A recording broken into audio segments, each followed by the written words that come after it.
Good morning. আজকে আমরা কিছু জিনিস শিখবো, দুটো জিনিস শিখবো। একটা হচ্ছে ভার্চুয়াল ল্যাব এবং কীভাবে তোমরা অ্যাক্সেস করবে সেটা, এবং 2 নম্বর আইসিটি থ্রু দিয়ে তোমরা কীভাবে এআই টুলসগুলো ব্যবহার করে কীভাবে তোমরা নিজেদের উন্নতি করতে পারবে। এআই টুলসের সাথে আমাদের যে কম্পিউটারের যে সম্পর্ক রয়েছে সেটা আজকে আমরা তোমার সামনে তুলে ধরবো একটি এক্সাম্পলের মাধ্যমে। এক্সাম্পলটা হবে কি না, আমরা এআই টুলস ব্যবহার করে, এখন আর্টিফিশিয়াল ইন্টেলিজেন্স টুল সবাই জানো, এখন সব জায়গায় এআই টুলসের ব্যবহার বাড়ছে। তো এই যুগে দাঁড়িয়ে আমরা যদি এআই টুলস সম্বন্ধে না জানি তাহলে আমরা পিছিয়ে পড়বো। আপাতত আজকে আমরা কি করবো, এআই টুলস একটা ব্যবহার করবো, সেটা হচ্ছে চ্যাটজিপিটি ব্যবহার করবো, যেটা আমরা সবাই জানি চ্যাটজিপিটি কিভাবে ব্যবহার করে। সেই চ্যাটজিপিটিকে ব্যবহার করে কিভাবে আমরা তৎক্ষণাৎ একটা ওয়েবসাইট ডিজাইন করতে পারবো। এটা আমাদের ব্যবহারিক জীবনে আমরা ধরো মনে করো একটা স্কুলের জন্য ওয়েবসাইট বানালাম, একটা দোকানের জন্য ওয়েবসাইট বানালাম, এবং তারপরে সেই ওয়েবসাইটটা কিভাবে আমরা আপলোড করবো ওয়েব সার্ভারে, এবং সেটাকে কিভাবে সবাই যাতে অ্যাক্সেস করতে পারে সেই ব্যবহারটা আজকে আমরা এটা শুধু দেখবো। ঠিক আছে, দেখো আমি শুরু করছি, তোমরা স্ক্রিনে দেখতে থাকো। ইন্টারনেট অ্যাক্সেস করার পরে প্রথমে ব্রাউজার খুলবো। কি ব্রাউজার? এখানে আমরা ফায়ারফক্স ব্রাউজার খুলেছি। এরকম আরো অনেক ব্রাউজার হয়, ক্রোম ব্রাউজার হয়, ফায়ারফক্স হয়, মজিলা হয়, ঠিক আছে, অপেরা হয়। তো আজকে এখানে আমরা ফায়ারফক্স ব্রাউজার দিয়ে কাজ করব। প্রথমে আমরা লিখবো google.com, ঠিক আছে, এটা একটা সার্চ ইঞ্জিন। এরপর আমরা এখান থেকে চ্যাটজিপিটি তে যাব। চ্যাটজিপিটি কে আমরা ম্যাক্সিমাম সময় অ্যাজ এ সার্চ ইঞ্জিন হিসেবে ব্যবহার করে থাকি, কিন্তু এটা তার থেকে উপরে। আর চ্যাটজিপিটি কে আমরা সেটা ব্যবহার করি একটা এআই টুলস। এই এআই টুলস কে আমাদের কাজে লাগাতে হবে। তো প্রথমে আমরা এআই টুলস এর ব্যবহার করা দেখছি। ওপেন লিংকে ট্যাপ করলাম, দেখতে পাচ্ছ সবাই? বেশ, এবারে আমরা যেহেতু একটা ওয়েবসাইট ডিজাইন করব, তো সেই জন্য এটা আমরা এখানে অ্যাপস করে লেখা আছে, ঠিক আছে।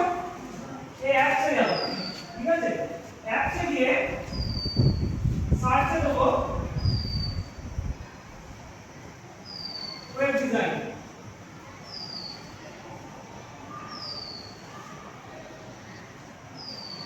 তাহলে এখানে এসেছে B12 ওয়েবসাইট জেনারেটর, আমরা ক্লিক করছি, ঠিক আছে। এরপর দেখো এখানে আমাদেরকে লিখতে হবে, আমি কানেক্ট করছি, কানেক্ট হয়ে যাবে। Start chat. এবার আমি লিখছি ধরো create a login page using HTML and CSS। Using HTML দিচ্ছি, ঠিক আছে, এটা তোমাদের বুঝতে সুবিধা হবে।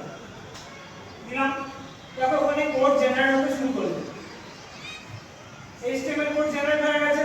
আমরা অলরেডি HTML এর কিছু ট্যাগ জানি, এগুলোকে ট্যাগ বলে, এগুলোকে স্টাইল বলে। এগুলো অ্যাকচুয়ালি আমরা পরে CSS শিখব, কাস্টমাইজ স্টাইল শিট, তার মধ্যে এগুলো ঢুকে যাবে, ঠিক আছে। এরপর এটাকে আমরা কপি করব। কপি করলাম, কপি করার পরে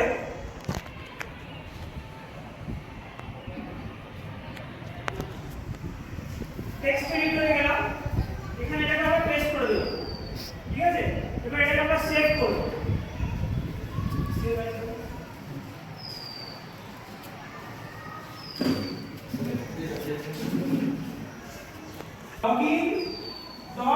login.html,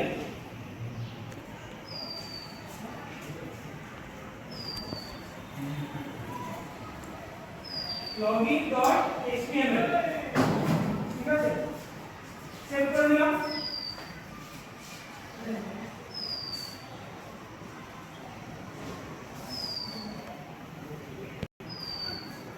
দেখো আমাদের লগইন পেজ তৈরি হয়ে গেল।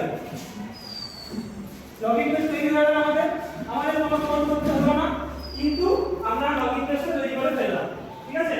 এবার আমরা লগইন ইউজার নেম পাসওয়ার্ড জানি। আমাদের মেইন হচ্ছে এআই কে আমাদেরকে আমাদের মতো করে ইনস্ট্রাকশন দিতে হবে।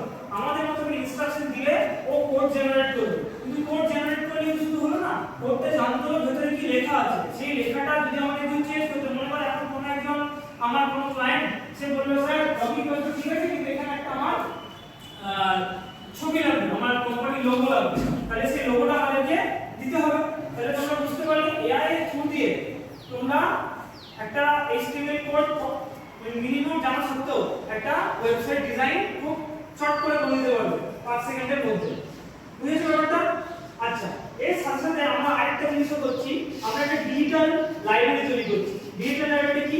ডিজিটাল লাইব্রেরি হচ্ছে আমাদের স্কুলে যত শিক্ষক আছে তার প্রত্যেকটি ঘরে বা স্কুলে যেগুলো রেগুলার পড়ানো হয় সাবজেক্ট ওয়াইজ, সেগুলো আমরা একটা এরকম ডিজিটাল যেমন আমি পড়াচ্ছি সেরকম ডিজিটাল ফাইলে রেডি করে রাখবো এবং সেটা আমাদের স্কুলেরই একটা ওয়েবসাইট ডিজাইন করে সেটা তোমরাই করবে, করে সেটা তাতে ফেলে রাখবে। যখন তোমাদের মনে করো কোনো ক্লাস তোমরা এলে না, কোনো কারণে এলে না, যেমন তখন তোমরা কি করবে, তোমাদের একটা লগইন আইডি পাসওয়ার্ড দেওয়া থাকবে প্রতি স্টুডেন্ট অনুযায়ী, তোমরা সেটা দিয়ে লগইন পাসওয়ার্ড দিয়ে ঢুকে তোমরা সেই দিনে কি স্যার কি পড়িয়েছেন, কি ক্লাস করানো হয়েছে, যদি কোনো পরীক্ষা না থাকে পরীক্ষাটা দিতে পারবে, আরেকবার পরীক্ষা দিতে পারবে এবং তুমি কি নম্বর পেলে সেটাও এভেলেবল হয়ে চলে আসবে। তাহলে তোমরা একসাথে দুটো কাজ করতে পারছো, এআই এর থ্রু দিয়ে, আর্টিফিশিয়াল ইন্টেলিজেন্স থ্রু দিয়ে তোমরা কম্পিউটারের যে কঠিন কঠিন জিনিস সেগুলো তোমরা ইজিলি এর কাজ করতে পারছো এবং তোমাদের কাছে একটা ডিজিটাল লাইব্রেরি থাকছে যেটা দিয়ে তোমরা যদি কোনো ক্লাস মিস করছো তাহলে তোমরা সেগুলো নিজেদের মধ্যে ব্যবহার করতে পারছো। ঠিক আছে, বুঝেছো? ঠিক।